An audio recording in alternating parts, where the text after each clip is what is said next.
Assalamu alaikum wa rahmatullahi wa barakatuh. I hope everyone's Ramadan is going swimmingly and a time of reflection and spiritual ascension. We will continue with Musa alayhi salam's story today from Surah Maidah.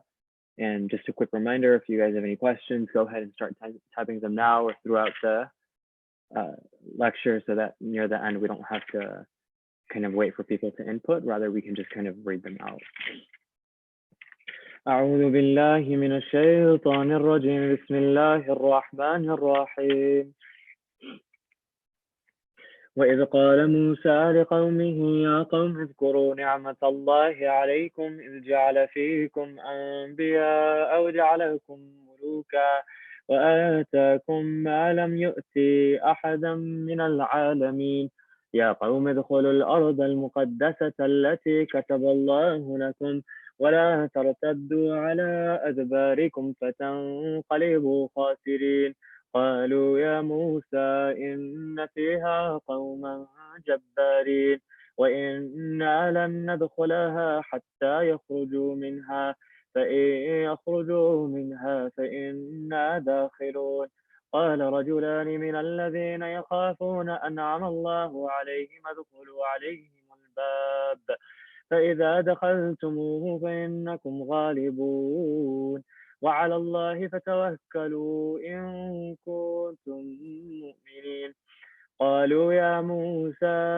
إنا لن ندخلها أبدا ما داموا فيها فاذهب أنت وربك فقاتلا إنا هاهنا قاعدون قال رب إني لا أملك إلا نفسي وأخي فافرق بيننا وبين القوم الفاسقين قال فإنها محرمة عليهم 40 سنة يتيهون في الأرض فلا تأس على القوم الفاسقين واتل عليهم نبأ ابني آدم بالحق إذ قربا قربانا فتقبل من أحدهما ولم يتقبل من الآخر قال لأقتلنك قال إنما يتقبل الله من المتقين لئن بسطت إلي يدك لتقتلني ما أنا بباسط يدي إليك لأقتلك إني أخاف الله رب العالمين إني أريد أن تبوء بإثمي وإثمك فتكون من أصحاب النار وذلك جزاء الظالمين فطوعت له نفسه قتل أخيه فقتله فأصبح من الخاسرين فبعث الله غرابا يبحث في الأرض ليريه كيف يواري سوءة أخيه قال يا ويلتى أعجزت أن أكون مثل هذا الغراب فأواري سوءة أخيه فأصبح من النادمين من أجل ذلك كتبنا على بني إسرائيل أنه من قتل نفسا بغير نفس أو فساد في الأرض فكأنما قتل الناس جميعا ومن أحياها فكأنما أحيا الناس جميعا ولقد جاءتهم رسلنا بالبينات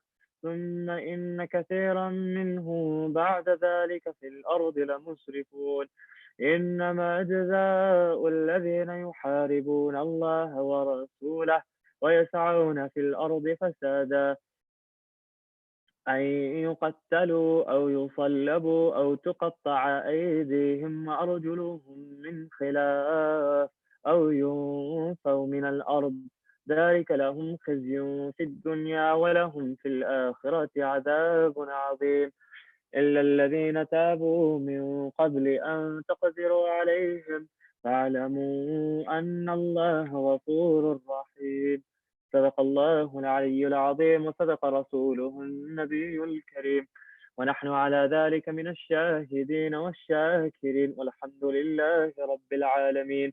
چونی دور آسمان که کم دیده باشد که جبریل امین را دل خراشد چه خوش دیر بنا کردند آنجا که مسلمان پرستد و کافر تراشد. So Allah subhanahu wa ta'ala speaking to our Prophet says that, "O Muhammad, do you remember when Musa said to his people that, "O my people, remember the blessings of Allah upon you when Allah has dispatched prophets and Allah has made you kings and Allah has given you what He has not given anyone else in all of mankind and all of history. So, O my people, enter into the sacred land, meaning Jerusalem, in which Allah subhanahu wa ta'ala has written for you, and do not flee on your backs, otherwise you will return as those who have lost." The people, Bani Israel, said, "Oh Musa, indeed there exists a tyrant people in there, and we will never enter into this city," meaning Jerusalem, "until they leave. And when they leave, then we will enter." And two people who feared Allah subhanahu wa ta'ala, they said, "Enter through this door. As soon as you enter, you will have prevailed, and only upon Allah should you rely if you are truly believers." They said, "O Musa, indeed we will never enter this door. We will never enter this city as long as these people live in the city of Jerusalem. So go, you and your Lord struggle in His way, and we will sit here and watch you fight." And Musa said, "O my Lord, indeed I have no control over anyone except myself and my brother Harun, to separate me and the sinful people." So Allah said, "Indeed, this city will be forbidden upon your people for 40 years, and they will wander in the earth, and do not grieve upon those people who sin." So here Allah subhanahu wa ta'ala takes us to the story of Sayyidina Musa again. And after Sayyidina Musa alayhi salam had left Egypt, right? So the Pharaoh is drowned, Haman is drowned with Fir'aun, and Musa alayhi salam takes his people north from Egypt, right? Through the Sinai towards north in what is today Syria, Palestine, Jordan. And after Musa alayhi salam, liberates his people from the cruel grip of the Pharaoh, which most historians agree to be Ramses II, although it's obviously impossible to confirm that stuff. We won't know until the Day of Judgment which exact Pharaoh it was, because Pharaoh is not his name, right? Pharaoh is just a title, like the word president. President doesn't refer to a specific person; it's a title, right? It's a political title. Same thing with Pharaoh. And so Allah subhanahu wa ta'ala, citing the story of Musa to our prophet, says that, "Oh, do you remember when Musa said to his people, 'Oh my people, remember the blessings of Allah upon you,'" right? And this is pointing our minds to the fact that when we worship Allah subhanahu wa ta'ala, not only do we worship Allah because He commands us, but also because of the infinite blessings He has bestowed upon us, right? That we can use the reality that Allah has blessed us with an infinite amount of blessings as a way of pushing ourselves in worship, as a way of ascending the ladder unto Allah subhanahu wa ta'ala, right? And so this is why Musa alayhi salam tells his people this, that Allah subhanahu wa ta'ala has blessed you with so much. What are these blessings? That Allah has sent, إِذَا جَعَلَ فِيكُمْ أَنْبِيَاءَ, Allah has dispatched unto you prophets, right? How many prophets were sent to this one nation, right? Musa, Harun, Yusha ibn Nun, Yusuf, right? Zakaria, Yahya, Sulaiman, Isa, Dawood, Dhul Kifl, right? All of these prophets were sent to one nation. Majority of the prophets that are mentioned in the Qur'an are prophets that are sent to Bani Israel, right? And this is the major nation or the major community that Allah cites in the Qur'an. Other nations are not mentioned in as much as these people are, and we'll see why as we listen to tafsir and we read Allah's word and we see the parallels between the people of Musa and our own nation, the people who follow Muhammad. So Musa says that, "Oh my people, O Bani Israel, of which I am a part of you," right? Because every prophet is only sent unto his own people, except for Prophet Muhammad, who was sent to all of mankind.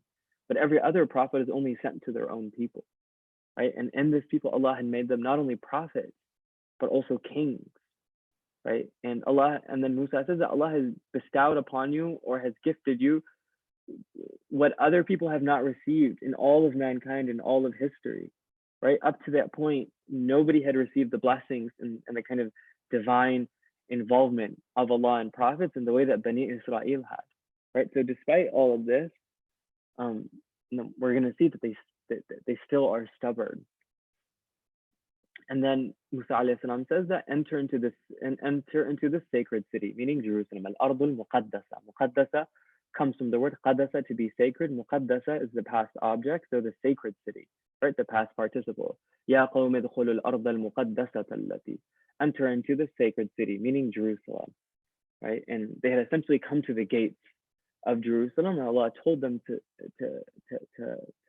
kind of enter the city, right? And Jerusalem being the Baladul Anbiya, the city of prophets, right? How many prophets' graves exist there?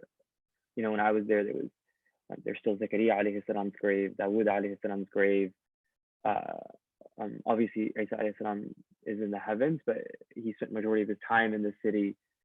Ibrahim alayhi salam spent time in the city. Ismail did, Ishaq did, right? So this city just has a certain divine aura to it, right? In the first verse of Surah Bani Israel, Allah says, سبحان الذي أسرى بعبده ليلا من المسجد الحرام إلى المسجد الأقصى الذي باركنا حوله. That praise be to the one who has taken his servant, meaning Muhammad, from Mecca towards Jerusalem, of which التي باركنا حوله, in the city of which that we have blessed. And not only have we blessed the city, but also those lands around it. Right, that there is a specific kind of divine attention to the city of Jerusalem, and this is why it's the third sacred city in Islam, and why Muslims were first commanded to pray towards Jerusalem before Mecca. Right. So Musa tells his people that simply enter into the city. Kataballahu lakum. Allah has written it for you. Right. It's literally in your destiny. Right. It's in your taqdeer. It's in your nasab. It's in your kind of grasp. Right? وَلَا تَرْتَدُّوا عَلَىٰ أَدْبَارِكُمْ فَتَنْقَلِبُوا خَاسِرِينَ. And do not disobey this commandment of Allah of entering into the city. And then the people of Bani Israel, the people of Musa, they retorted and they said, Ya Musa, inna fiha qawman jabbarin. That the people ruling the city of Jerusalem, they're incredibly tyrannical people, right? And we fear that we are not going to prevail against them. وَإِنَّا لَن نَدْخُلَهَا حَتَّى يَخْرُجُوا مِنْهَا. And we will never enter into the city until they exit from this place, right? And this is absolutely jolting, right? The fact that people could disobey a prophet to his face, you know, the kind of severity of that action, right? That Musa alayhi salam is telling you, all you have to do is enter the city, and Allah will ensure your grip over the city. But they said no. That we will never, right? Forget about we will not, we will never, right? Kind of sealing off any further opportunity of ever listening to a prophet, right? They shut the door on their own fate, right? And this is how we can see that, even though Allah subhanahu, and this ties into the discussion of destiny, right? That this is something that's kind of fraught with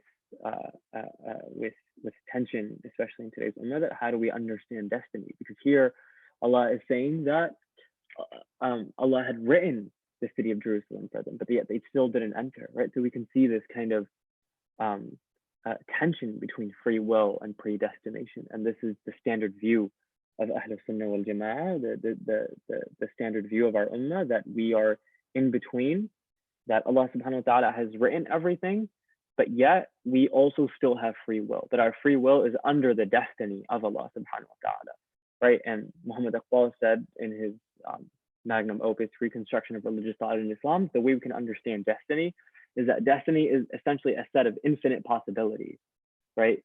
But all those possibilities are written by Allah subhanahu wa ta'ala, and you have the free will to kind of choose any of those possibilities.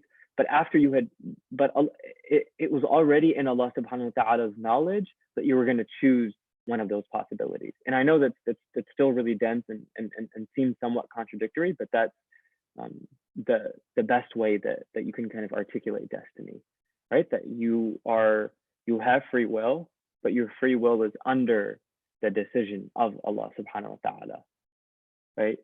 And anyway, so they, even though it had been written for them, they specifically chose not to obey the commandment of Allah subhanahu wa ta'ala, and therefore they never got to taste the city of Jerusalem, right? And then two people stood up, two God-fearing people stood up, right? And this is reflecting on the key Quranic or on the key prophetic ideal of يأمرون بالمعروف وينهون عن المنكر, that you need to command good and forbid evil when you see something that is that goes against the religion, or when you see something that directly contradicts it, that you need to kind of have that concern in your heart. Obviously, there's a way of going about it, right? That you're not harsh and you're not rude about it, but there is this kind of presence, right? That we don't embody the sense of only that I'm not going to say anyone to anything because only Allah can judge. That's not a key Quranic ideal,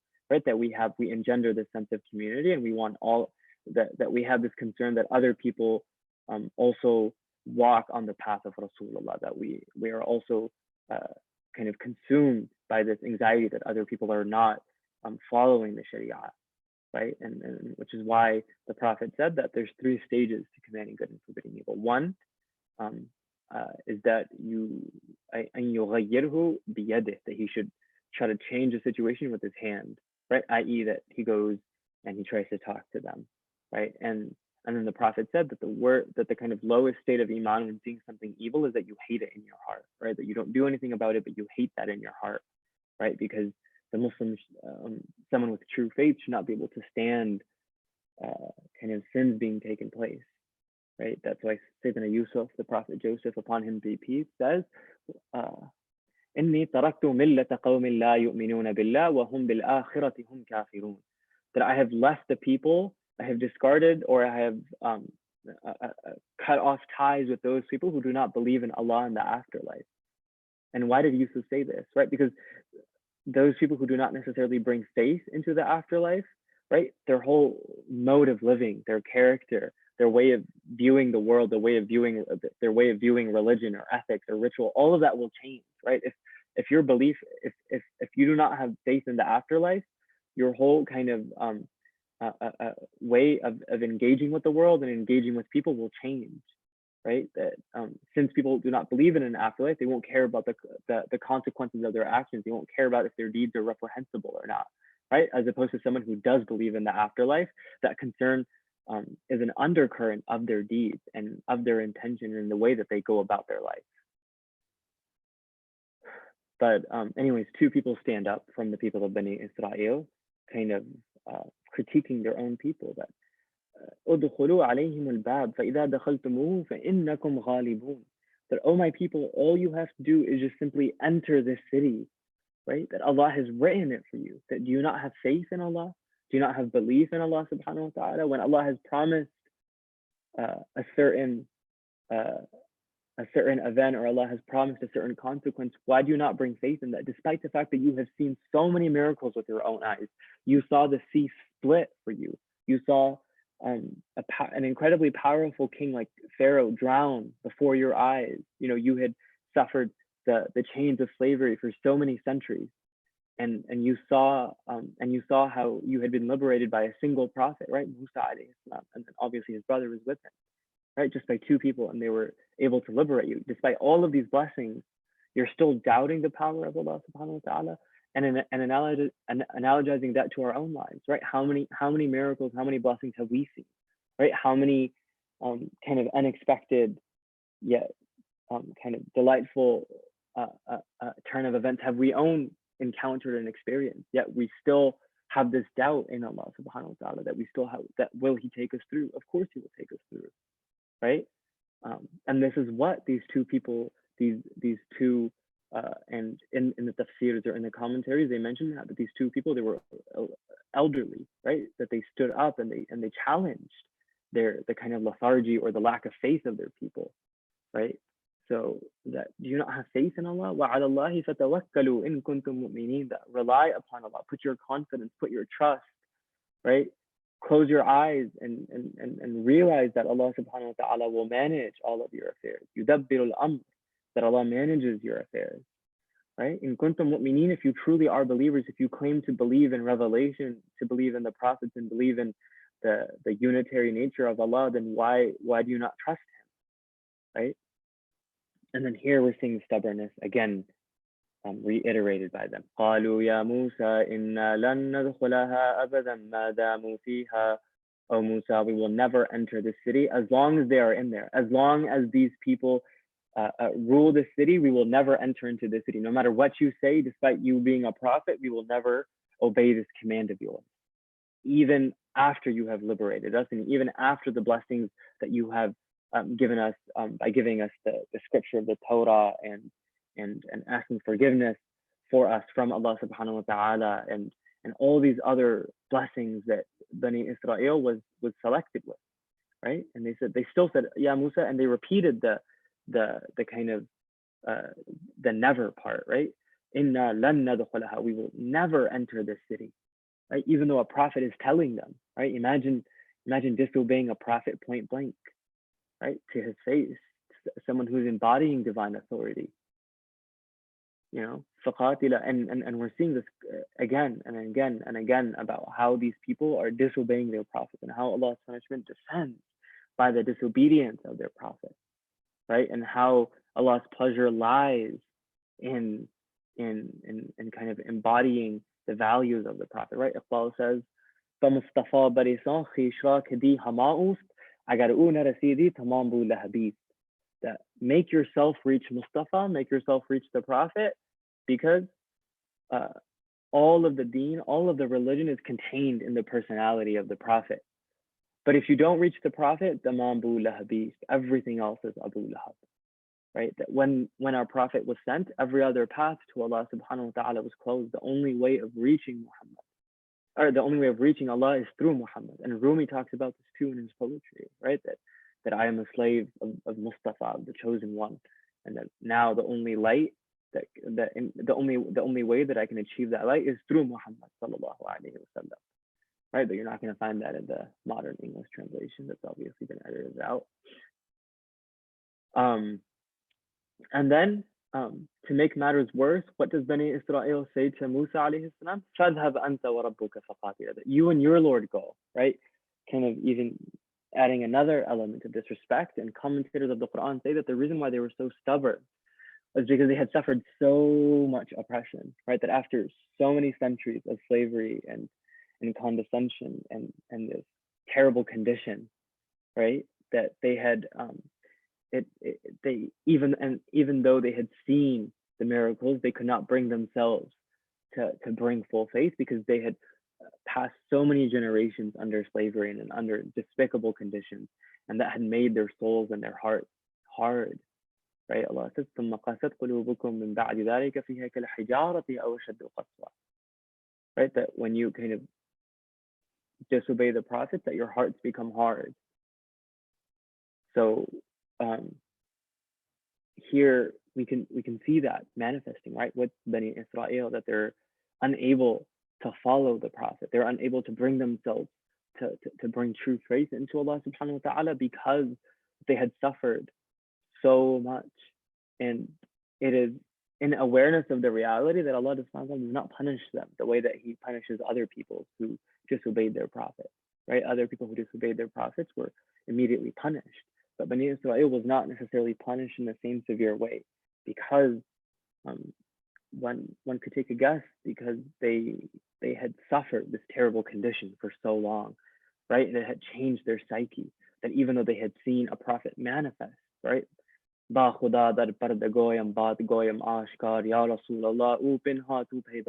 I see a prophet in front of me. But even then, they were unable to bring faith into the kind of words of their prophet, you know. And then they said, you and your Lord, you go fight. We're not going to fight. You know, reflecting on that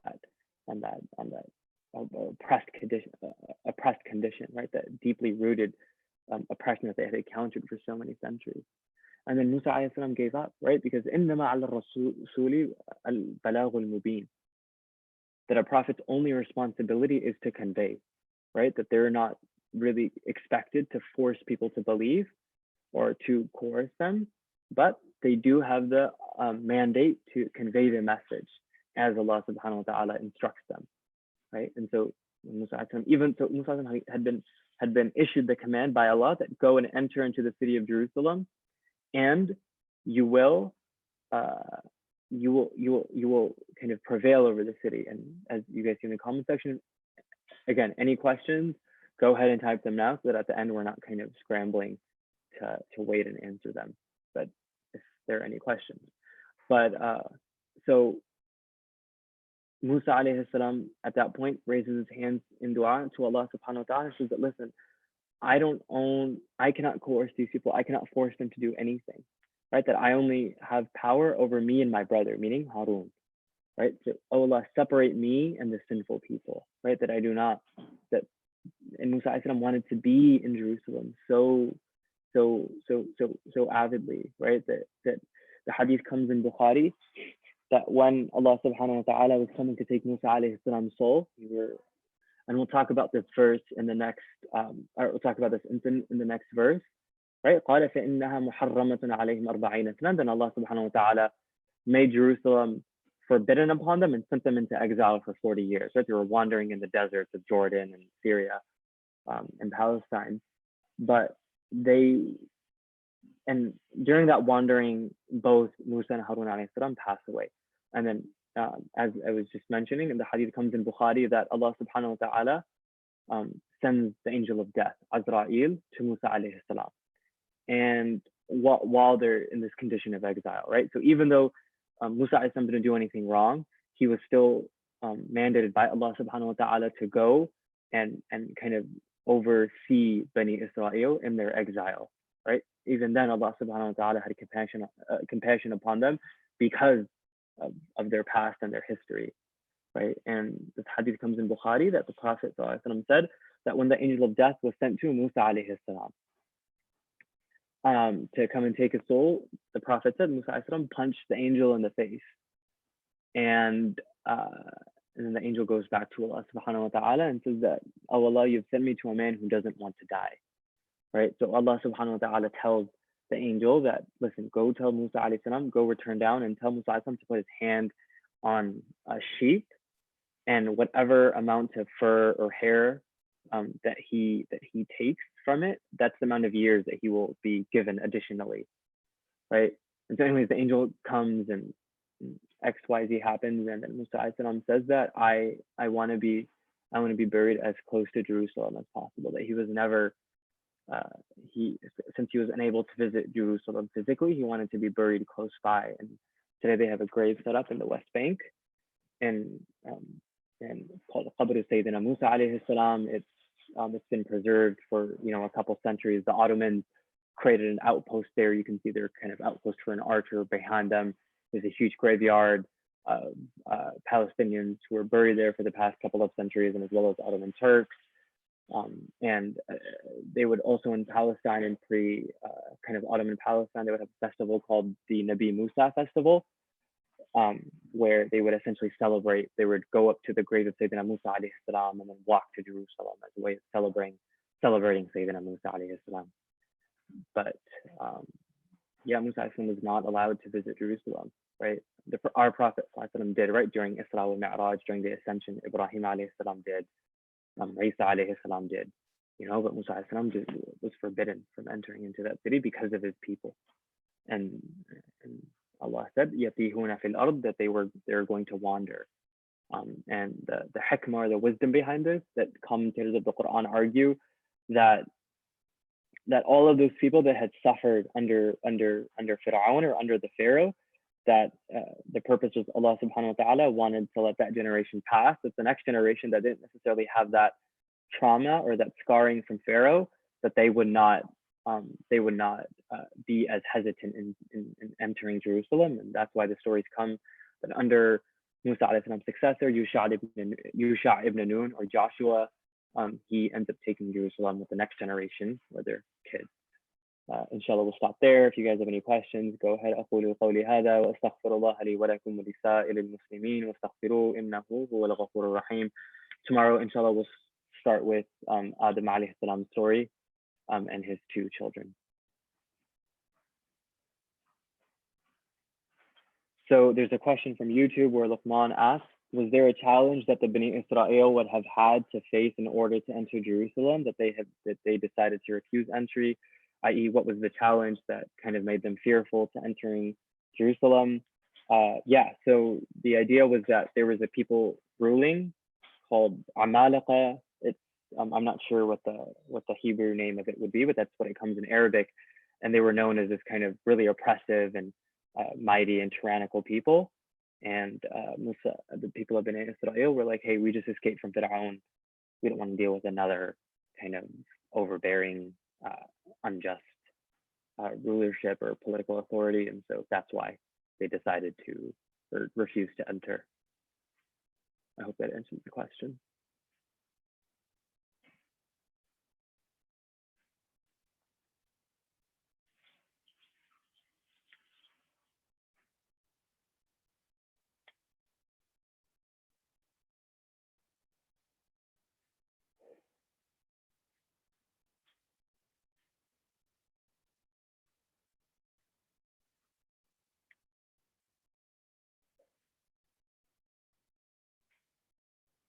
Okay.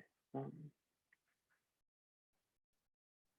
don't know what this means. Okay, so another question came. Since Musa was not allowed in Jerusalem when Prophet Muhammad went to Jerusalem and led the prophets in prayer, was he not present? So the answer to this question was that the Prophet led them. They obviously would not have necessarily been their bodies, but so we don't know 100% if it was just their bodies or their souls. So that's one response. It was just their souls when all the prophets prayed behind our beloved Muhammad Mustafa in Jerusalem. The second response was that Musa was not allowed to enter Jerusalem in his own life, but he was given permission after he had passed away. Second question is, can you please shed some light on the emotional intelligence of the Prophet during this time, etc.? Obviously, the prophets are the most intelligent people, physically, mentally, psychologically, intellectually, emotionally, spiritually of their own people, and that's why they're chosen. And Allah subhanahu wa ta'ala enhances that reasoning. But here, I'm not necessarily sure if we get such a deeper glimpse into Musa alayhi salam's kind of emotional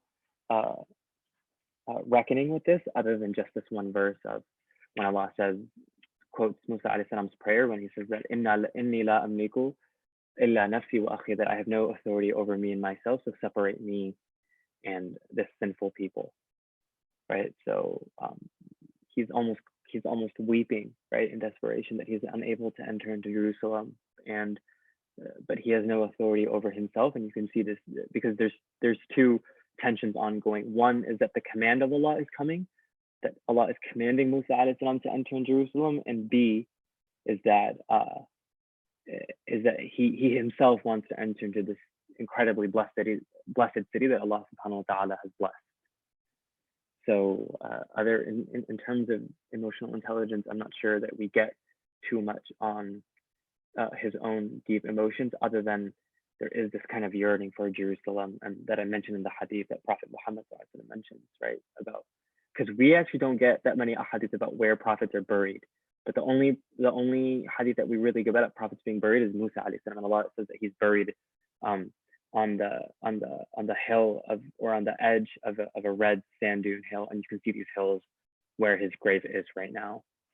It's in the West Bank, and yeah, so which shows that Musa even till the last of his days is still thinking and reflecting on Jerusalem. So yeah, anyone has any questions? I hope I answered that to your satisfaction. If you have further points, you can ask, and I'll try to.